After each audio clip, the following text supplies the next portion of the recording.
On the 27th of July 2012, the Olympic Park here in Stratford will throw open its doors and play host to the world's greatest sporting event, the London 2012 Olympic and Paralympic Games.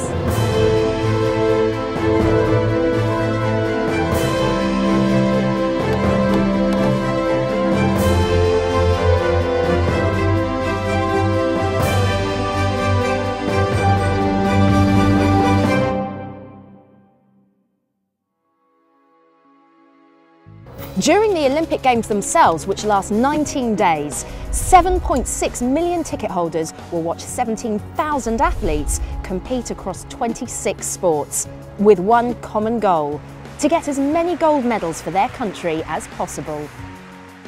But the success of the Games goes far beyond just the medals. The Olympic Games is about creating a global spectacle, providing the athletes and spectators with state-of-the-art venues and top-class facilities, a lasting legacy for future generations, and crucially, for the team tasked with delivering the Games, it's about bringing this epic project together on time and on budget. My name's Michelle Livings, and in this short film, we'll be taking you behind the scenes to show you just what it takes to deliver the Olympics, courtesy of another winning team, one without who the Games simply wouldn't exist. We'll be speaking to some of the chartered surveyors who've played a vital role at every stage of the project.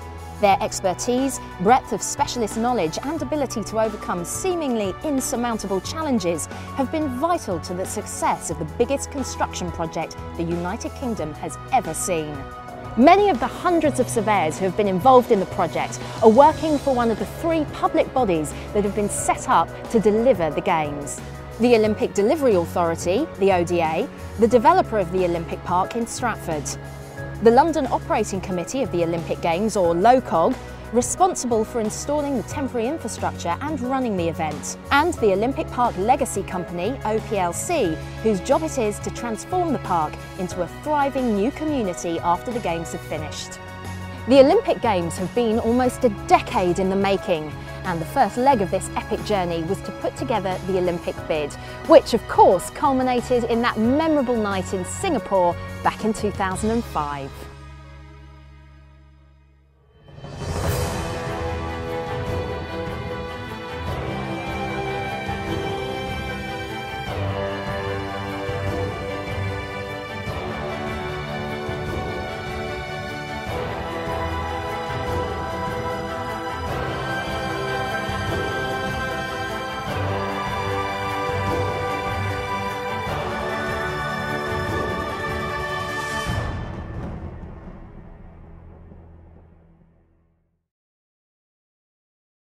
Well, I feel very privileged, and it's an extraordinary journey. I was right at the very beginning in terms of working with the London Development Agency, where I was a project executive, working in the land and master planning team.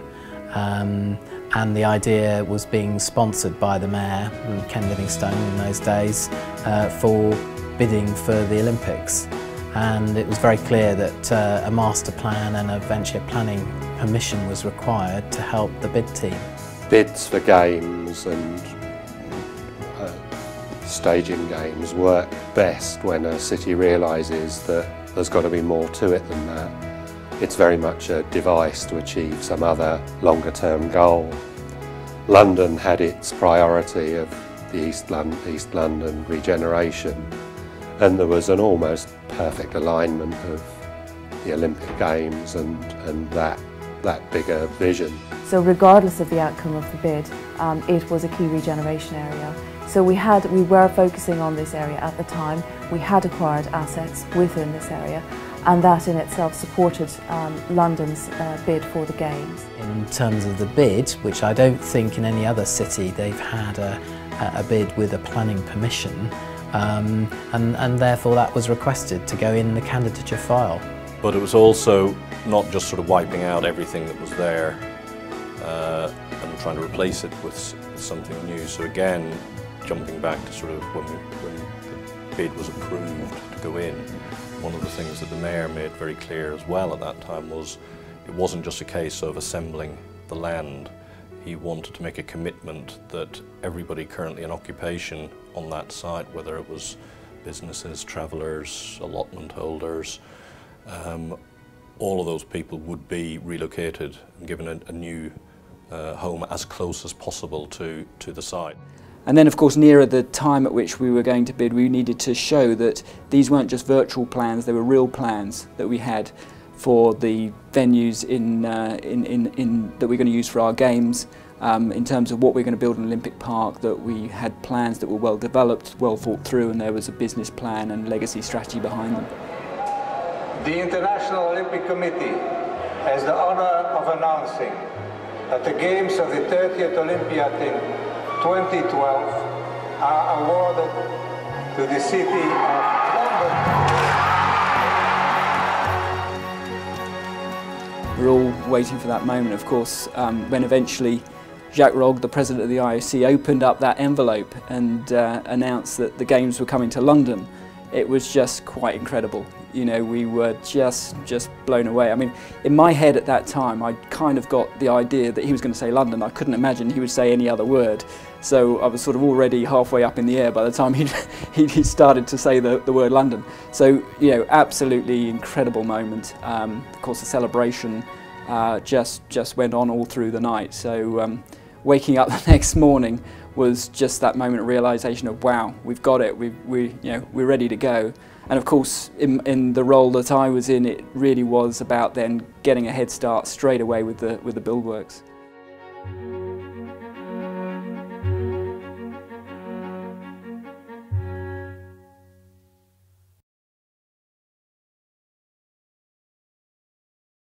Before we'd even known the results of the bid, we'd already worked through the transition plan from a bid company to an organising committee, what we would do for a transitionary Olympic Delivery Authority and how we would staff that and how we would make decisions to be able to keep the ball moving, as it were. It really has forced its decision making to happen in timescales which ordinarily would happen in 5–10 years into a condensed period of just a few years. So take, for example, the CPO process, the planning application process. You know, biggest ever CPO on single site, biggest ever planning application for a single site, you know, biggest construction project in Europe. You know, the statistics are phenomenal, and to get that away in just a few years before they start building on site was a tremendous achievement, and really wouldn't probably be achieved in any other normal building project. But then you have the finite deadline, you have the eyes of the world on you in 2012, you can't fail.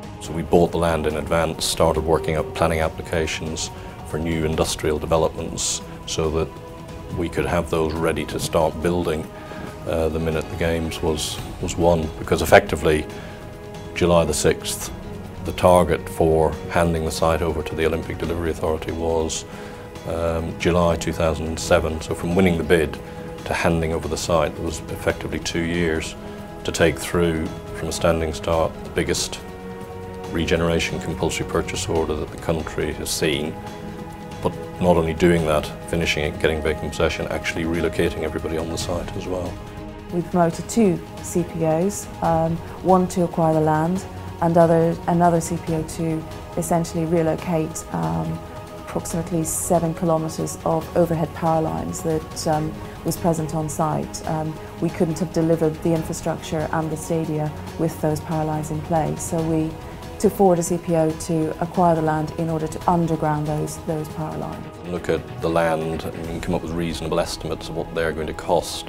But the really big unknown in compulsory purchase, particularly with businesses, is the statutory compensation in and around the costs of moving, that are all valid claims, and all that the surveying firms can really do, and that sort of is really look at past experiences, look at what they've been involved in before. You know, we employed business consultants to work with them to, you know, work and really analyse those businesses to, you know, really in many cases reorganise those businesses to ensure that they operated more profitably. What was encouraging and a real privilege to be involved in is that the planning permissions were built.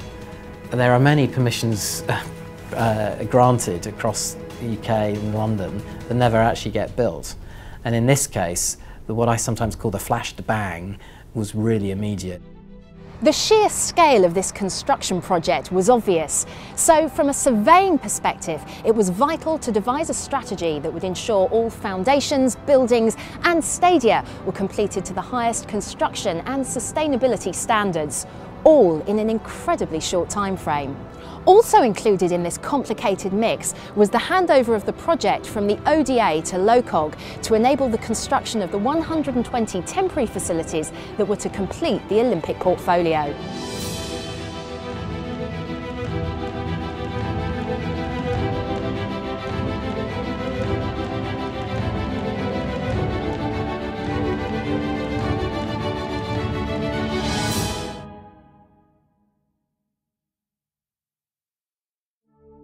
A lot of time was spent just understanding how we were going to deliver Olympic Park. Of course, that is our biggest build. It included a huge amount of additional infrastructure, remediation and so on. And we wanted to hit some really key targets around sustainability, around safety, around diversity, and just make sure that what we were building had an absolute legacy after the Games, so that these buildings were not left behind. So we had to work out the difference between what would be left in permanent, what would be left in temporary. So all of those things took a long time to work out. I think it's been different to other projects because I think as a whole you've had this end date. I mean, even though a World Cup, you know, has to take place in a particular period, you're generally only looking at one building, you know, in a city. You know, it's a new stadium or it's a stadium refurbishment. I mean, here we had this, you know, £7 billion worth of construction in a congested part of London on a 270, hectare site. And the whole thing had to be built out and delivered, you know, in a 5-year period. You name it, this programme and this project probably had every land use going for it, from a power station to a swimming pool to an electrical substation to decontamination of the significant amounts of ground and rivers, working with the Environment Agency there. So the mixture of meetings, a mixture of disciplines was quite fantastic, really. I think it's a really unusual project for a surveyor to get involved in many ways. Whilst certain aspects of what we do are very familiar and it's very core to the world of construction, there are other aspects where actually a real creative mind is needed, and it's kind of very challenging from that point of view. It requires you to maybe put aside some of your maybe your stereotypical ways of delivering and so apply some creativity to get it done. And these were big aspects that you wouldn't normally look at in any project. I've never considered before, how does the workforce get to the job? I've never had to. You know, they turn up on the tube, they turn up in their car and they park around the corner. When you've got an Olympic site, and you know, we had, when the village was under full pelt, we had up to 20,000 people a day coming and working on that site. So how do you get them in there? How do you get lorry loads of steel and materials coming into the east end of London without a complete gridlock occurring? So that was the real difference. So we looked at all the risks, we looked at all the interfaces and all the complexities, and we put some budgets against, you know, the individual items, so we split it back down. And then we just started to say, okay, what are we going to need to deal with that issue there? What are we going to need to deal with that issue there? Biggest challenge is probably twofold. It's time was obviously a major factor, because despite the fact at the time you start with 6 years to go, the project's broken down into very small chunks. It's the only way you can do it, otherwise you'd probably get completely lost in the details. So what we did was we split the project up into circa 40 or 50 projects to be able to, you know, look at this. So we had the stadium project, we had the undergrounding project, we had, you know, the aquatics project, etc. Each of those had project teams, each of those had their budget, each of those had their scope, and we were going through, you know, agreeing with them what that was going to be before we went to government in sort of November 2007 to get, you know, approval. But, you know, the work had already begun on site, and before then, you know, we were already out to tender. The principal thing that the ODA and CLM, who I was initially engaged with, the delivery partner, did or chose to do was to work from a year out. So it wasn't building up to the 27th of July 2012, it was actually 27th of July 11. So that builds in naturally a year's buffer, because construction, I mean, it's been snowing obviously the last couple of days, that has an impact on running a project. Normally you just look at the job, You know, how much is it going to cost to build? With this one, you said, what are all these things that we're going to try to achieve? How much money are we going to need to set aside to actually make sure that we can achieve that? Set a budget for something within which, or that allowed something else to happen. So if it was a basketball arena, for example, the requirements of what it was used for were the things that we used to drive our thinking about the budget, not any particular design. So we were looking at the size the thing needed to be, the height, the span, the conditions, players and spectators needed, all the equipment that the sport needed, and coming at it very much that way, rather than saying this needs to be an ABC made by 1, 2, 3. Naturally, such an epic project provides a shop window for the excellence of a nation's construction industry. And this expertise comes with the ability to adapt to unforeseen circumstances. When the credit crunch hit hard back in 2008, private sector backing and lending from banks was at a premium, presenting a real challenge for surveyors. So essentially what you had was a 4 billion cost that had a 2.3 billion Olympic budget element, a 1 billion Stratford infrastructure budget element, and an assumption that 700 million would actually come in from the private sector, you know, through doing, you know, PFI or PPP deals, you know, particularly obviously on the village. So we were moving away from 4 billion. Now that 4 billion didn't include VAT, because the Exchequer hadn't made their mind up at that stage that VAT would or wouldn't be applicable, which they subsequently did. So there was, well, at the time, an immediate 17.5% increase. And the other thing that it didn't really have was it really didn't have the sort of contingency sums set aside to deal with, you know, the building of an entire park. 2008/2009, when the market was crashing, people perceiving values as dropping, money got scarcer and scarcer, it got tighter and tighter, the conditions got more and more onerous. At the end of each week, you think you've done a deal, you open up the paper the following day and find something's gone wrong. I shall never forget. We thought long and hard about whether to carry on doing the broadcast centre, media centre with a private developer. I gave a lot of thought over 1 week, recommended to the chief executive on a Friday evening that we pull the plug, we do it ourselves. What happened on the Saturday? Lehman's went bust.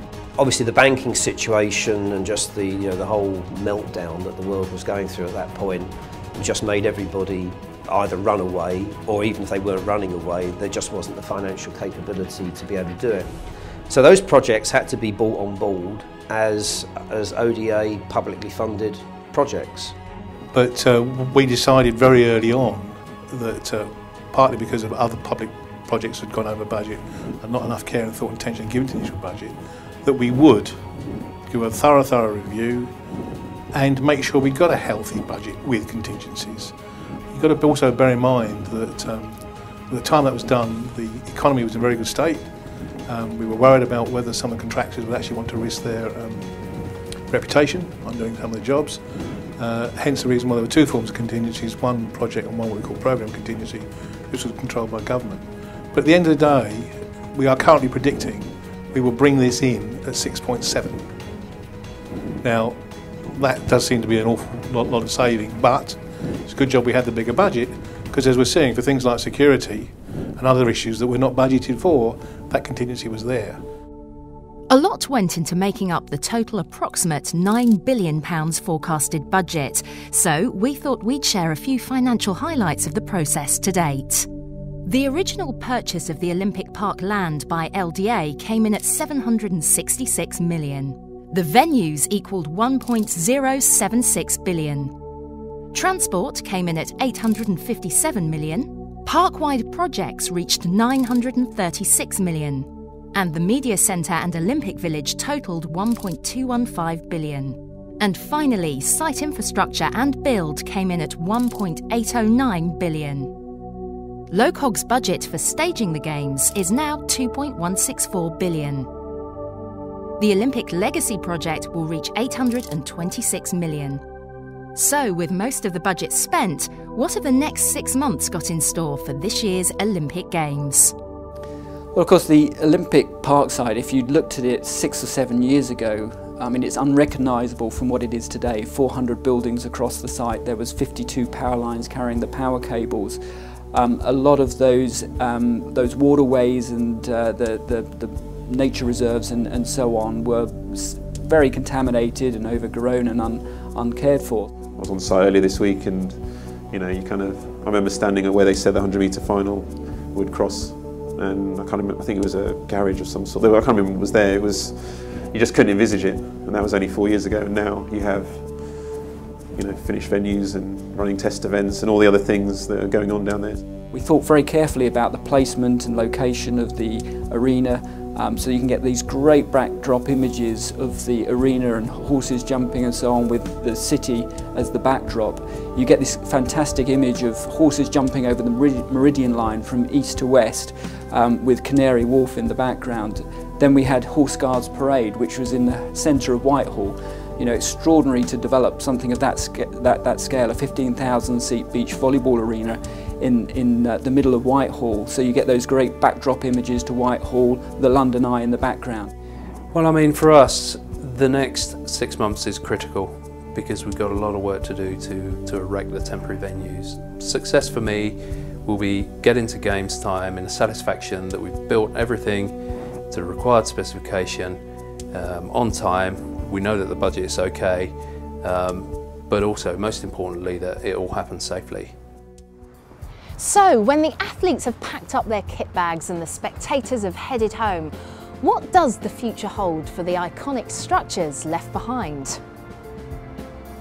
Well, a key element of the Olympic legacy was always to ensure that the permanent structures would go on to have an end use. So, for example, the stadium, the most sustainable Olympic stadium ever built, will continue as a sports and athletics venue, as well as playing host to cultural and community events. Clubs, schools and local residents will be able to swim in the pools of the aquatic centre. A velo park will be created alongside the velodrome, incorporating mountain bike and road cycle courses and workshop facilities which will serve the community and elite athletes alike. And the Olympic Village will include up to 5,000 new houses, including tenures, shared equity and housing for sale. And of course, sustainability has been a watchword for surveyors. Their expertise and innovative approach to the project has enabled 95% of waste to be diverted from landfill, 40,000 tonnes of CO2 to be saved from transport emissions alone, and ultimately the transformation of a piece of contaminated land into the spectacular site we see today. As for London itself, as we heard earlier, the Olympic project was first and foremost an urban regeneration venture. The vision for this area of East London has always been to create a thriving community for residents and businesses, better housing and fantastic sporting facilities.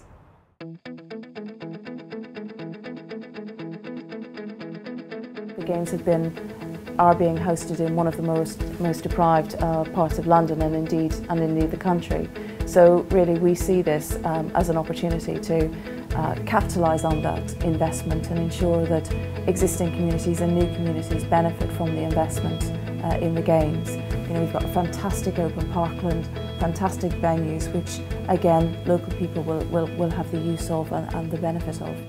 We've been master planning for new communities, sustainable, predominantly residential communities, and looking at family homes, a proportion which is much higher than has been traditionally being developed in London, and a really exciting neighbourhood with the location, with the history of the Games, the co-location with the Westfield Shopping Centre and the previous Athletes Village.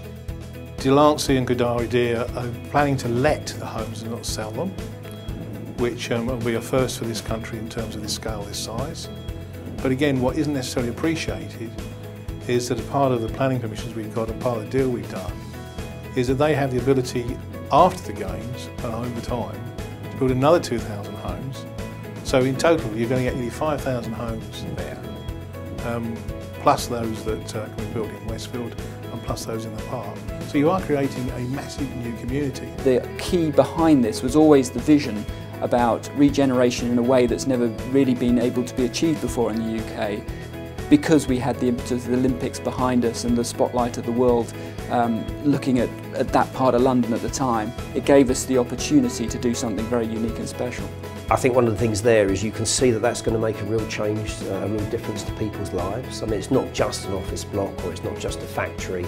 You know, this is something that could fundamentally improve people's lives in the future in London and, you know, and change the look of London. I think that's exciting.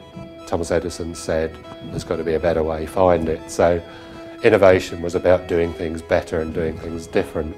And that's just what happened in the Olympics. I think there's a huge learning legacy from what we've done here. A lot of people have been involved and would have learned and contributed a huge amount. I think we would have made some change as well. I think there's a real skill base in this country that will exist after the Games that I think will serve us well for future major projects and future events. I think we probably would have changed the way in which certain things are done around the delivery of events, which hopefully others will be able to learn around, whether it's in relation to the sustainability programme or our health and safety objectives or any other aspect of our programme. I think it's all about the learning legacy, and I think the surveying profession, the UK construction industry and everybody that's involved in that, I think will benefit from everything that's happened around the Games. There's going to be quite significant estates management role across those properties, both on an individual building scale and on a park-wide scale. So I think, you know, the construction side, the property and agency side and the management side of the profession, there's going to be opportunities in the Olympic Park for years to come. So success to me looks like that it's absolutely recognised across the world. It's a desired place to come. It's, as I've said to some of the American investors, that it's Stratford that you're coming to visit, not Stratford-upon-Avon, Stratford, East London. So yeah, E20 is on the map. The London 2012 Olympics has already had a major impact on the future of the Games in other countries, and what surveyors have done here has helped to shape the way in which future events are planned, built and delivered. With the legacy playing such an important role in the London bid, the IOC have integrated the socio-economic benefits of awarding the Games to a city into their selection process. This of course bodes very well for Rio, where the winning team of chartered surveyors will be heading next. So from what we've heard, it's clear to see that chartered surveyors have left a lasting legacy of their own, and one that helped turn the Olympic dream into a reality and secure the long-term success of the 2012 London Olympic and Paralympic Games.